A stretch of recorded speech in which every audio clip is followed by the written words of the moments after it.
Hi there, I'm Ben and welcome to the first part of my full platinum walkthrough for Resident Evil VII.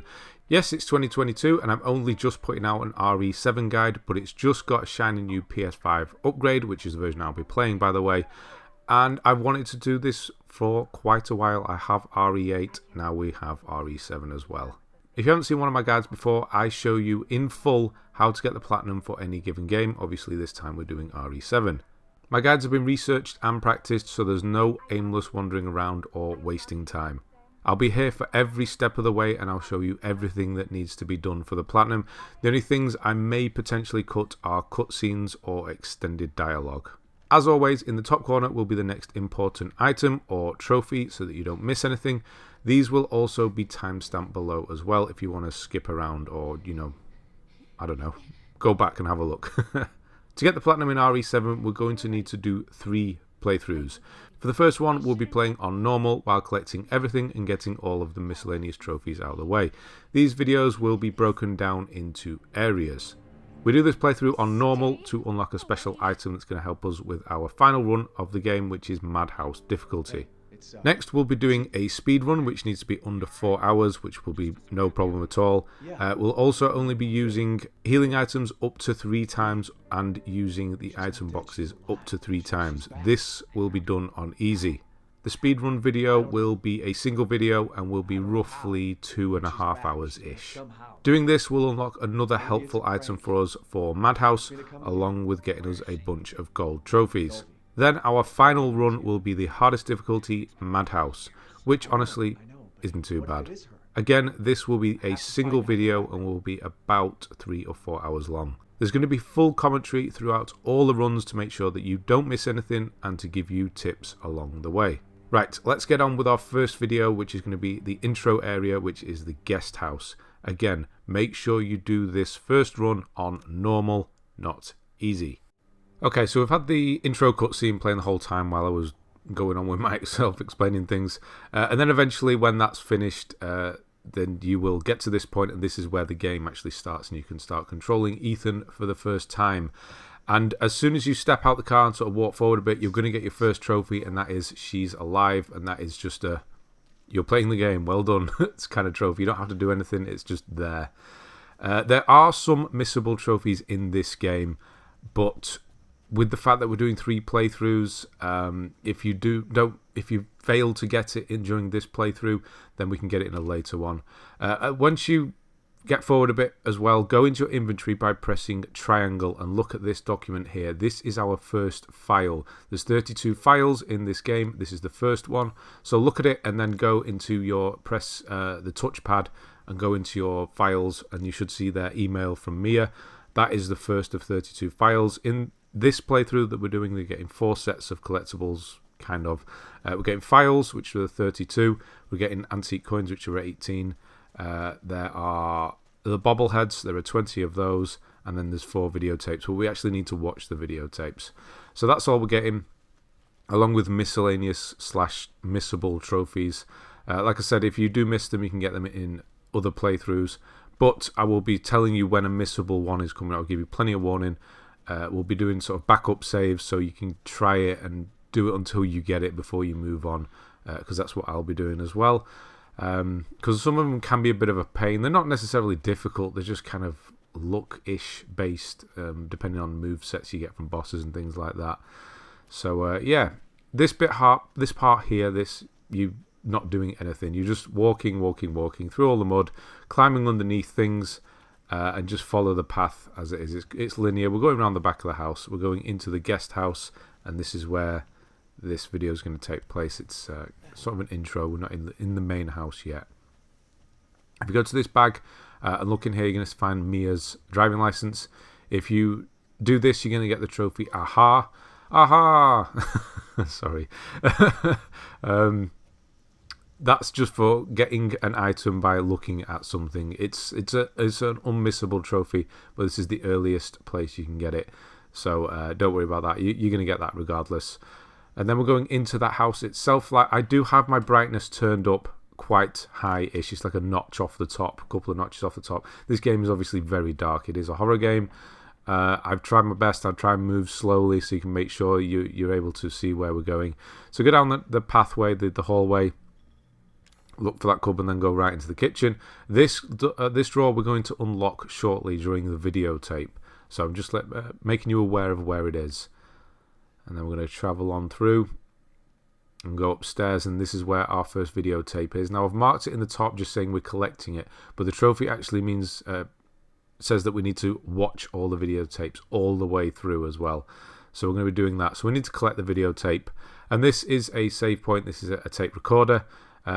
In normal and easy, you can save as many times as you like. So whenever you see one of these things, just throw a save on. You might as well. It takes 2 seconds. In Madhouse, you do need the old school cassettes, like in the games. But there are plenty of them throughout, so don't worry, you're not going to run out. And obviously I'll be telling you when the best times are. There are, if you look in the top left, you're not going to see it on my game because I have the thing in the top corner. But in the top left-hand corner, you see a little swirly circle. That means an autosave has happened. That is more important for Madhouse difficulty than it is for this one. So just be aware of that. So go into this next room and then put the videotape into the tape recorder.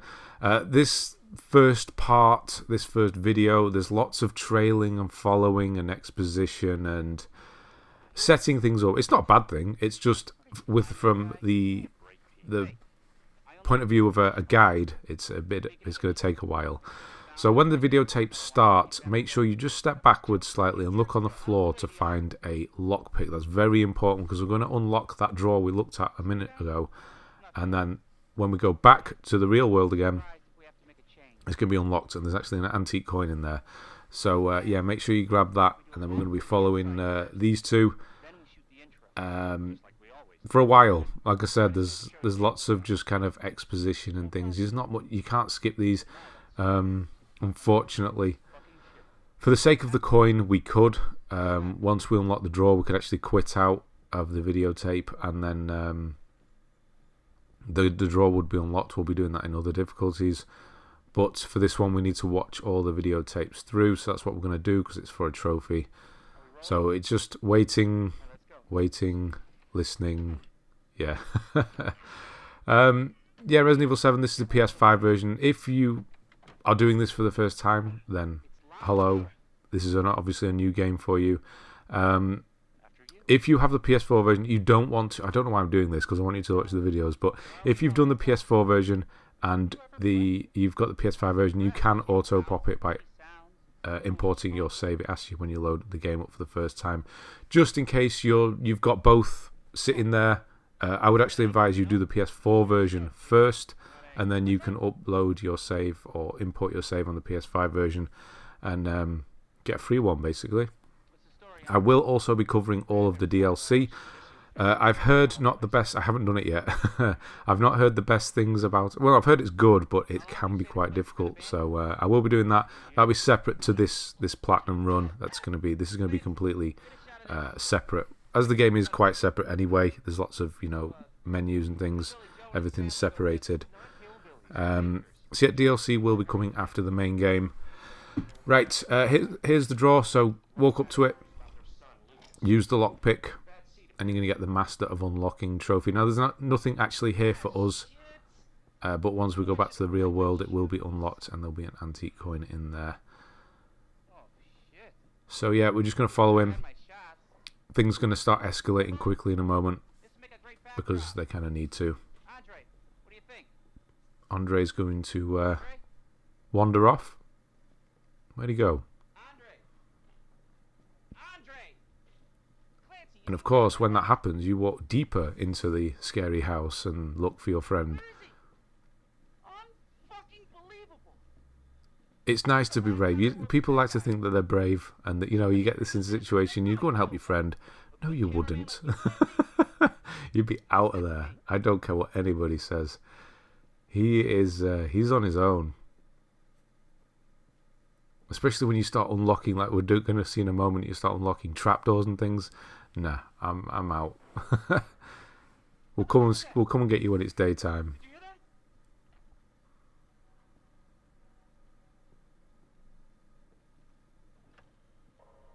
No jump scares here, so don't worry.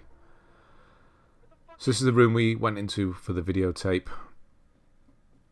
I don't actually know the guy's name in front of us, but he has an unbelievably starched jacket on, which you're going to see in a minute. It's just the way that the clothing's been done in this game. You'll see when we follow him through the gap in a moment. So this is a way of telling us where to go as well. We're going to do this in the real world once we get out the videotape, which will be ending in a moment. So yeah, I will skip sort of dialogue sequences where we don't need to do anything, but there's a lot in this game where it's kind of integrated, it's all together. You do usually need to do things during certain cutscenes or bits of exposition like this. We're walking around, so I'm going to leave them in. There, look at his unbelievably starched jacket. It's like he's got coat hangers in there. Anyway, so we're just going to climb through here, and then we can actually just move this on, because all we need to do is get down the ladder. So push past him and get down the ladder. And then we're going to have a Blair Witch moment on us, happen on us. Hell of a film, Blair Witch. I haven't watched it in a long while. I wonder if it still holds up. So just walk towards him and you'll automatically interact with him. And yeah, that happens. And that's the end of the videotape, which is nice. And then because Ethan's a maniac, he's going to go that exact same way in a moment to carry the story on. So it's a good way. They use the videotapes quite well in this game as a sort of precursor to what you're about to do and unlock secrets and things. It's quite good. So once you've out of the videotape, turn around and go back into the kitchen and then open that drawer up. To run, it's R3. By the way, you'll be doing a lot of running later on. No, it's not R3, that's crouch, it's L3. So go open this drawer and you've got the antique coin. That's one of 20 antique coins we actually use. They are a currency to unlock special abilities and things later on, power-ups as it were. So yeah, they're not just a collectible that are there for collectible sake. None of this stuff matters on the side, by the way, so don't worry about that. And then open up the little hatch, and naturally we'll go down the same way, because nothing bad happens down there. I've literally just seen how terrifying it is down this hole, but we're going to go down anyway. The ladder's going to break on us. That's fine.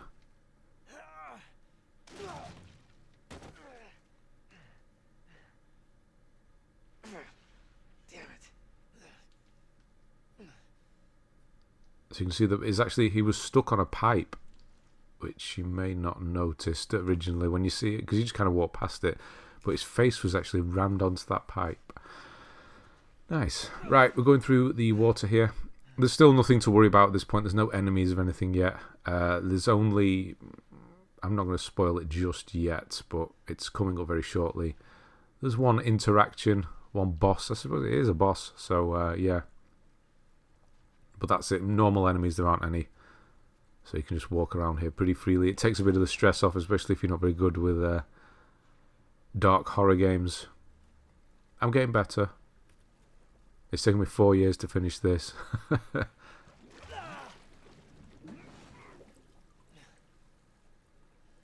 There we go. There's a bit of a jump scare, kind of.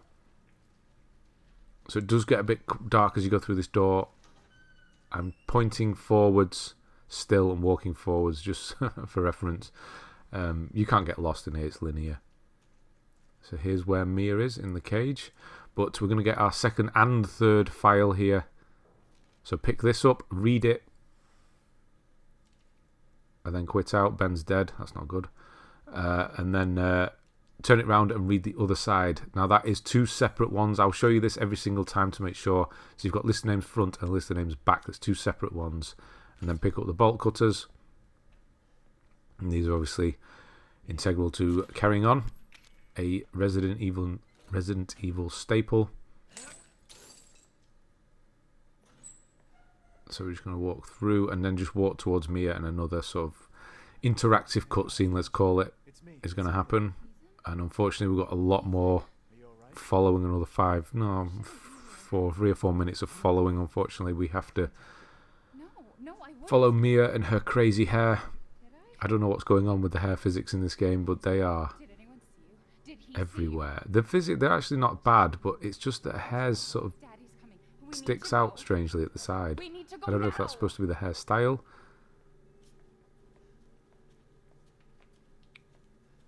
So yeah, there's lots of following and stopping for a moment and exposition and things, but because we are moving, I'm going to keep it in. Baby, you've been gone 3 years. 3 years? Has it really been 3 years? And then once we get Mia out, we finish the game. No, like it'd be that simple.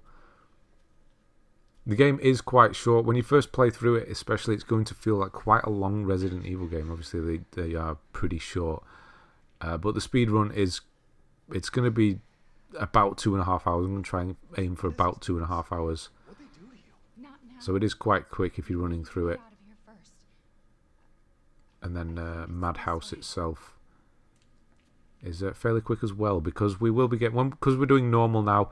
We're going to be getting a certain item that is going to give us high defense while blocking, which is going to help for Madhouse. And then the reason we're doing the speed run second is because we were going to get a circular saw, which has infinite ammo, doesn't have ammo, and has extremely high damage and makes Madhouse very simple. Although when you do complete Madhouse, you get infinite ammo. But I think it's easier to do a speed run without infinite ammo than it is Madhouse without circular saw. Right, come on. Let's go, Mia. I'm sorry, but you'd not be carefully I know there's a whole story element to this, but you wouldn't be carefully walking through. I remember. You've been locked up for 3 years. You'd be out of there.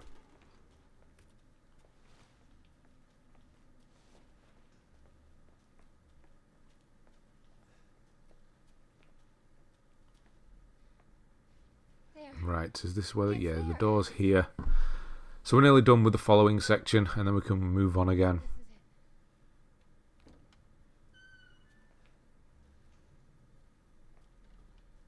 I remember this room. There's not too much of this in the game where we're actually following other people and listening to things. It's just this first part. It's quite heavy on it. So you want to move into this room and just start looking around and exploring, and Mia's going to have a bit of a panic, saying that she can't get out. There was definitely a way out. And then you're just kind of listening for a scream, and when the scream happens, you're good to go. So just stay in here looking around, because you need to be out of the way for it to happen. There we go. So once you hear that, you're good to go. And you'll see that Mia has been taken, and you can now go through here.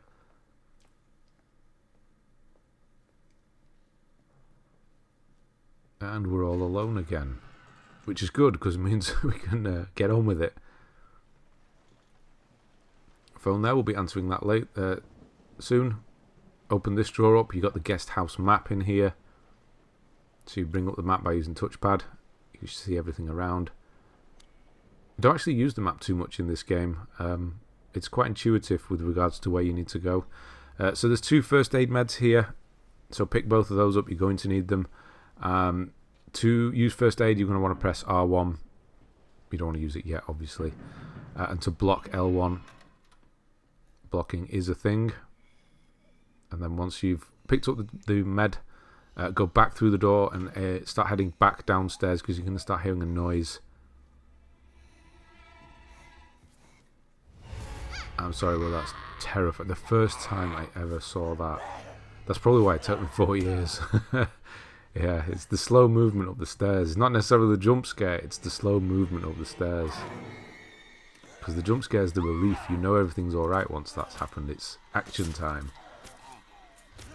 Now it says here to press R2 to resist. You don't actually have to do this. You're going to take a knife through the hand, and I think it's the shoulder as well, regardless. So you're going to have to heal through it anyway, so it doesn't matter. So don't worry if you get hit, you're supposed to.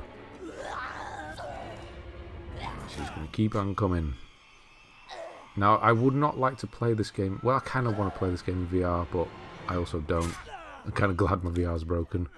So you can take the knife, I think it's the shoulder or somewhere it goes. Anyway, That's the end of that sequence. I can feel her clawing her way back inside of me. Get out! Leave me alone! I've been And Mia is going to knock herself out, as you do. This does all make sense at the end of the game, obviously.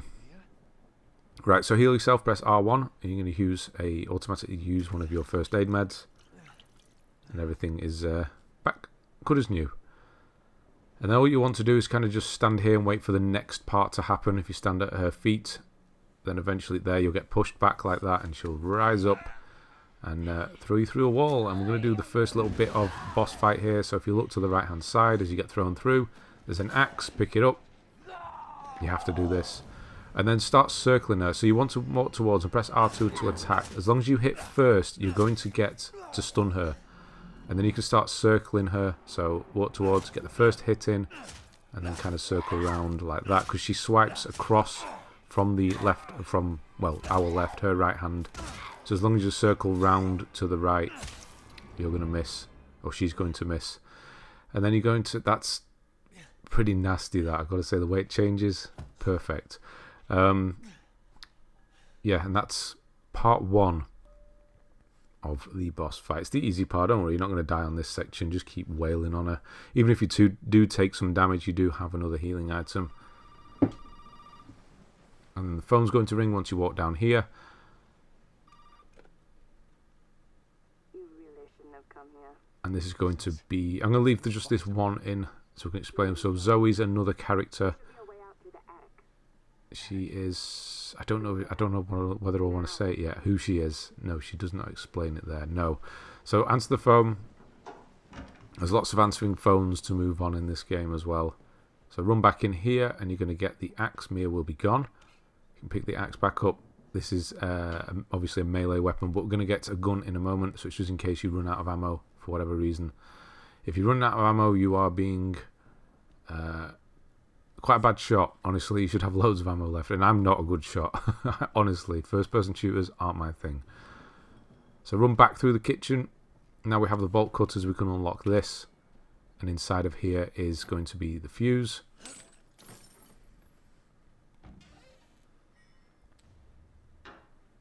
And there we go. We're going to run back into the TV room. There's Mia, don't worry. It's the slow moving things that get you.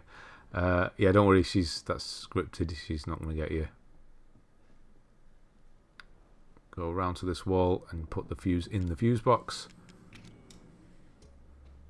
And then head back, and we're going to go ideally upstairs, but things don't go to plan because as you walk past here, Mia's going to jump back out. And she's going to ram a screwdriver into your hand. So this is another one of those kind of interactive cutscenes. The sort of cutscene where you look at your phone for a minute and you realise you should have done something and you died. So look at your hand and just hold R2. And then he's going to try twisting the screwdriver out of his hand. He's not going to do it until it's scripted. At a certain point he'll be able to pull it out. Just keep, there we go. So just keep doing it and she's going to attack you with a chainsaw and cut your hand off.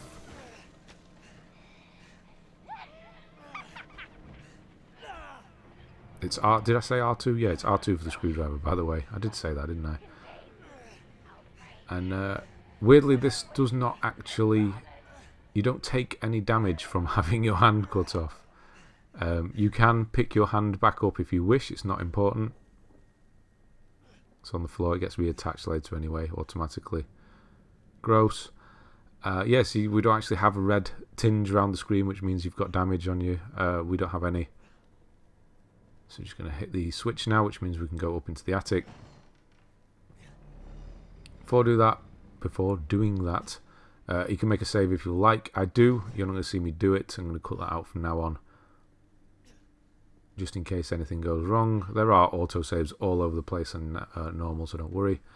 In the first door on the right, you're going to find some ammunition, the gun, and first aid. So you got first aid. You should have 2 left, maybe, depending on how you went on Mia's first fight. The pistol, So it's just like any normal first-person shooter, L2, R2.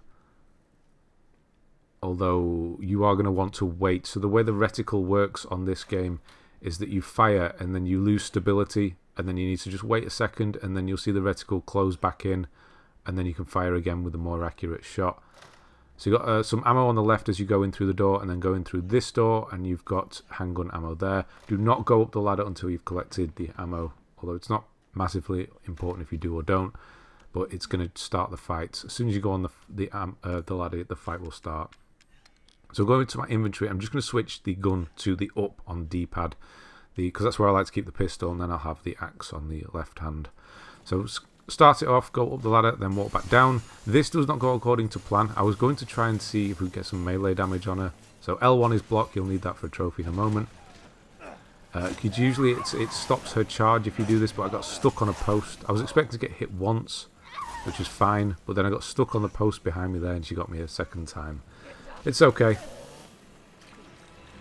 It's not the worst thing in the world. Now you can take your time to a certain degree. Just wait for the headshot. Pop, and it's actually going to slow her down, give you a minute to walk past, or a second to walk past. And when she charges, when she lifts the chainsaw up, you're going to want to do L1. I'm just waiting for her to do it so we can get the trophy. There she goes. Do L1. You won't take any damage from this, but you'll get the trophy, arms in the air. It's just, that trophy is just for protecting yourself with your arms, so don't worry about it if you don't get it here. There's plenty of places you'll be getting it. And then it does take quite a long time to reload. Obviously, you've only got one arm. If you go through a door, she'll have to destroy it, which gives you a moment. There's also a trophy, which I always forget about, for shutting a door. We'll get that in the next video. And there you go. That's it. So once she sort of stumbles like that, she's down. And that's the end of the fight. Should not be difficult at all. Madhouse, however, this is the hardest part of Madhouse, honestly, because we don't have the extra good things. Once she's down, just wander around a bit and just wait for the cutscene to happen. And that is the end of Guest House. So just keep wandering around. It'll happen anywhere, so don't worry. You'll get grabbed and punched. And there, Mia's magically moved as well. And after that, you're going to get a black screen. I've had to leave this on because you're going to get the trophy during, and that is a story-related trophy there as well. That's the final one of this video, so we've not got anything else to find. You're going to get dragged into the house. I'm just going to tie up the end of the video here and leading into the next one. So you're going to get dragged into the house. Then you're going to get your hand reattached You have work to do. with staples, naturally. And then you're going to go into the infamous cutscene, which is one I'm actually going to skip. We don't need to. You can watch this, obviously, or you have to watch it. I'm going to skip ahead. Once the police arrive or the knock on the door happens, there's nothing you need to do here, so don't worry. You can move around, but there's nothing you're going to miss. Once you gain control again, rock on the chair, left and right, and then you'll fall over. And as soon as you get up, you'll see in the top left-hand corner there's going to be an autosave, and that's where we're going to leave this video, and we'll pick it up at the beginning of the next one in exactly the same place. Thanks for watching. I'll see you on the next one.